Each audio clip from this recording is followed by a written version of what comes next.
Banyak orang bisa rajin ke gereja, hafal ayat, bahkan aktif melayani. Tapi hatinya jauh dari Kristus. Shalom saudara-saudara yang dikasihi Tuhan. Kita berjumpa dalam channel GPI Berkat Bagi Bangsa. Yesus tidak memanggil kita untuk sekedar jadi pengikut agama, tapi untuk menjadi serupa dan hidup sejalan dengan Dia. Barang siapa mengatakan bahwa ia ada di dalam Dia, ia wajib hidup sama seperti Kristus telah hidup. 1 Yohanes 2 ayat 6. Menjadi sejalan dengan Kristus berarti berani memikul salib, menghidupi firman Tuhan, mengampuni yang menyakiti, selalu mengikuti tuntunan Roh Kudus, melayani tanpa pamrih, mengelola berkat Tuhan sesuai kehendaknya, hidup selalu dalam ketaatan bahkan di saat tidak nyaman sekalipun. Itu bukan proses yang instan, tetapi di dalam pemuritan MSK atau menjadi seperti Kristus, di dalam tema sejalan dengan Kristus, karakter Kristus mulai terbentuk di dalam kita, sedikit demi sedikit. Tentu ini adalah sebuah perjalanan seumur hidup menuju kesempurnaan seperti Kristus. Saudara-saudara, hari ini kita bersama dengan Bapak Dharma, salah satu jemaat yang mengikuti kelas pemuritan MSK atau menjadi seperti Kristus. Kita ingin meminta kesaksian dari beliau, apa yang didapat dan apa yang diperoleh setelah mengikuti pemuritan modul MSK menjadi seperti Kristus ini. Silakan Pak Dharma. Ya, terima kasih Pak Anton. Salam Bapak Ibu sekalian, saudara-saudara. Saya mengikuti MSK karena pada prinsipnya saya memiliki keyakinan bahwa setiap orang Kristen dalam hal ini dikatakan di dalam firman Tuhan Matius 4 ayat 4 bahwa manusia hidup bukan dari roti saja tetapi dari setiap firman yang keluar dari mulut Allah. Jadi dalam hal ini saya melihat bahwa kebutuhan manusia rohani kita adalah salah satunya adalah firman Tuhan. Dan di dalam firman Tuhan yang lain dikatakan bahwa perjalanan kehidupan rohani kekristenan itu memiliki fase-fase atau tahapan-tahapan di dalam spiritual journey-nya.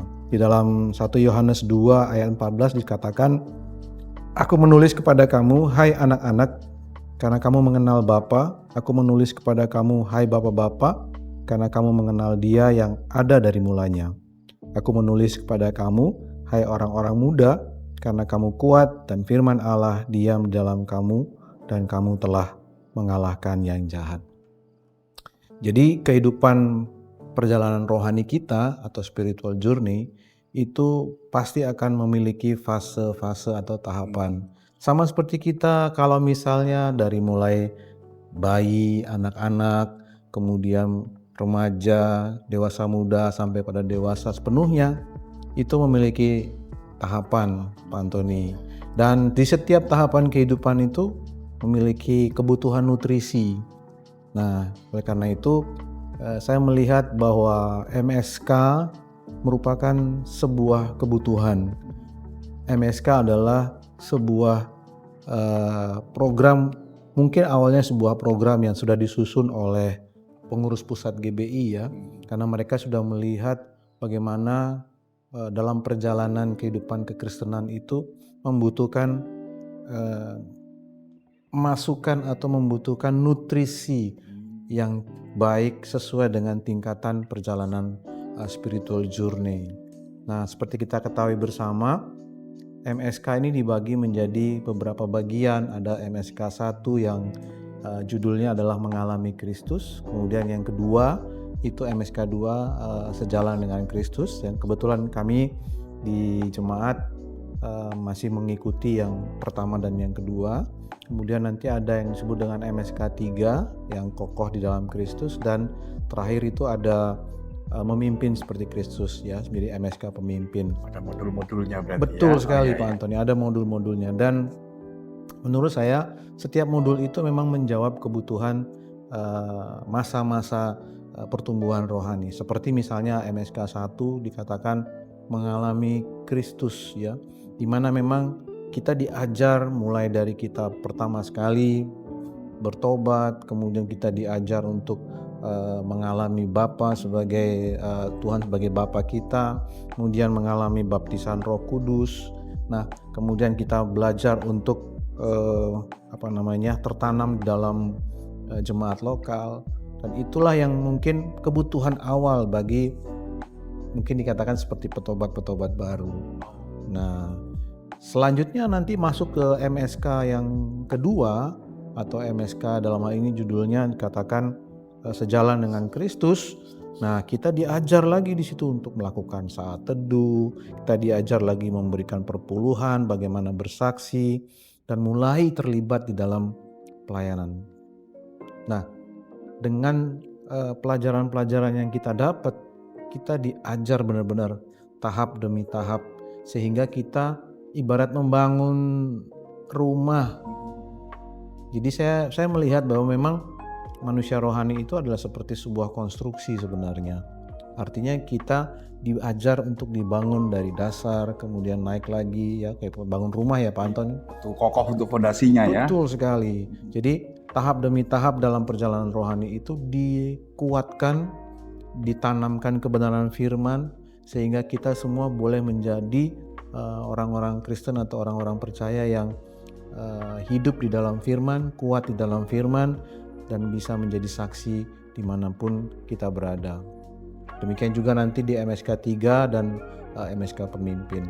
Dan itu semua menurut saya, yang saya alami, kesaksian yang saya bisa dapatkan, sangat menguatkan, sangat meneguhkan, dan sangat memberikan dampak yang positif bagi pertumbuhan rohani, bagi perjalanan kerohanian. Sehingga kita menjadi orang Kristen bukan hanya sebagai orang Kristen yang biasa-biasa saja, yang asal dalam artian menjadi orang Kristen, tetapi kita menjadi anak Tuhan yang berakar kuat di dalam firman, bertumbuh di dalam kebenaran, dan menghidupi firman tersebut, sehingga kita boleh menjadi saksi, kita boleh menjadi berkat dimanapun kita berada, dan kita boleh menjadi pembawa berita keselamatan, berita Injil bagi banyak orang. Dan menurut saya, apa yang sudah diprogramkan di dalam MSK ini itu sangat baik, ya sangat baik. Saya percaya sudah disusun sedemikian rupa oleh para hamba-hamba Tuhan, bapak-bapak rohani, yang memang disusun menurut urutan dan perjalanan dari kerohanian orang-orang percaya. Dan sekali lagi, setiap kita di dalam jemaat atau di dalam kehidupan orang percaya, memang kita harus menata manusia rohani kita. Kita harus memenuhi kebutuhan manusia rohani kita, yaitu apa? Firman Tuhan yang menjadi kebutuhan manusia rohani kita. Berarti pemuritan MSK ini benar-benar penting bagi kita orang-orang percaya ini ya Pak ya? Ya, menurut saya sangat penting. Sangat penting sekali. Karena kita banyak diajar, tidak hanya diajar dalam prinsip-prinsip, namun kita juga belajar dalam melakukan firman, belajar bersaksi, belajar melayani, belajar mengampuni, melakukan kebenaran firman Tuhan. Dan itu menurut saya sesuatu hal yang sangat-sangat dibutuhkan bagi orang percaya. Sehingga kita tidak gampang diombang-ambing, kita tidak gampang digoyahkan dengan pengajaran-pengajaran yang palsu misalnya. Dan kita tetap kuat sekalipun kita menghadapi tantangan, sekalipun kita menghadapi cobaan, kita bisa dikuatkan. Ya, bisa dikuatkan dengan firman Tuhan yang kita pelajari. Dan tidak hanya itu, kita di dalam kelas kita banyak sharing, kita juga berbagi pengalaman, kita berbagi kesaksian masing-masing yang bisa menguatkan sesuai dengan masing-masing topik. Dan kita bisa banyak belajar dari sahabat-sahabat kita, teman-teman kita yang lain. Dan itu menurut saya memperkaya dan menguatkan kehidupan rohani kita semuanya. Luar biasa ya MSK ini berarti ya. Oke. Yes. Terima kasih Pak Dharma untuk kesaksiannya. Terima kasih Ko Anton. Oke. Ya saudara-saudara, setiap kita punya perjalanan rohani yang unik, tapi satu panggilan yang sama, menjadi seperti Kristus. Kelas MSK bukan sekedar materi atau rutinitas. Itu adalah langkah nyata untuk mengalami perubahan hidup. Bukan hanya tahu tentang Kristus, tapi hidup seperti Kristus. Jika hatimu rindu untuk bertumbuh, jangan tunda lagi. Ambil bagian, ikut pemuritan, dan izinkan Tuhan membentuk hidupmu, hingga dunia bisa melihat Kristus melalui dirimu. Dia harus semakin besar, tapi aku harus semakin kecil. Yohanes 3 ayat 30. Terima kasih saudara-saudara, Tuhan Yesus memberkati.